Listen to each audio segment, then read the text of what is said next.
Hello students, तो आप सभी के सामने एक बहुत प्यारा क्वेश्चन दिया जाता है कि साहब एक बलून है, मान लो। ठीक है साहब, क्या है? एक बलून है।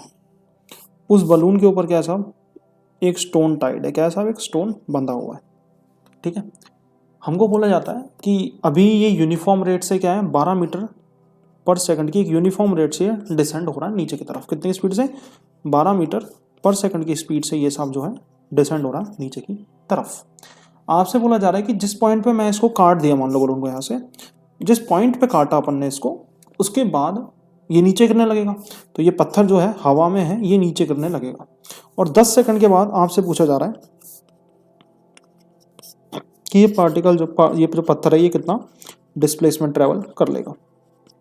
तो सबसे पहली बात तो इसके अंदर जो ये क्वेश्चन है, इसके अंदर बलून है, इस बलून का सिग्निफिकेंस क्या है साहब? इनिशियली उसकी स्पीड को दर्शा रहा है। इनिशियली उसकी स्पीड को दर्शा रहा है। ठीक है।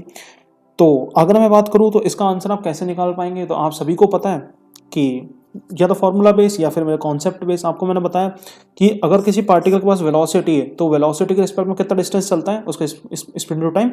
तो ये स्पीड की वजह से कितना चलेगा साहब डिस्प्लेसमेंट? ये चलेगा 12 इंटू 10 प्लस। अगर किसी पार्टिकल के पास एक्सलेरेशन होता तो वो एक्सलेरेशन उसका उस पार्टिकल के डिस्प्लेसमेंट को किस हिसाब से बढ़ाता है? हाफ एटी स्क्वायर के टर्म से बढ़ाता है। तो हाफ डिस्प्लेसमेंट कितना? 9.8, एक्सलेरेशन 9.8 और 10 का स्क्वायर कितना आ जाएगा? ये 120 हो जाएगा प्लस हाफ 9.8 इंटू 100। ठीक है साहब, ये कितना हो जाएगा? ये हो जाएगा 120 इज इक्वल टू प्लस 490, ये हो जाएगा 610 मीटर्स। आया नहीं आया? तो इसका आंसर क्या चला जाएगा साहब? क्वेश्चन नंबर 3 में आंसर चला जाएगा आपके पास 610 मीटर्स। कोई दिक्कत परेशानी नहीं होनी चाहिए। ये तो इसको अब देखो, मैंने भी वही किया है। मेरा बस क्या है, बोलने का तरीका, जो समझने का तरीका है चीज़ों को, कि अगर जो आप बोलते हो ना कि S is equal to u t plus half a t square, मैंने भी तो वही लगाया है, S is equal to u t plus half a t square. लेकिन मैं समझने का तरीका है, मैं सीधे से क्वेश्चन कर लेता हूँ। कैसे? जैसे क्वेश्चन देखा यार 12 मीटर पर सेकंड से पार्टिकल चल रहा है, तो स्पीड की वजह से पार्टिकल कितना चलेगा साहब? 120 मीटर। तो स्पीड की वजह से चल लिया।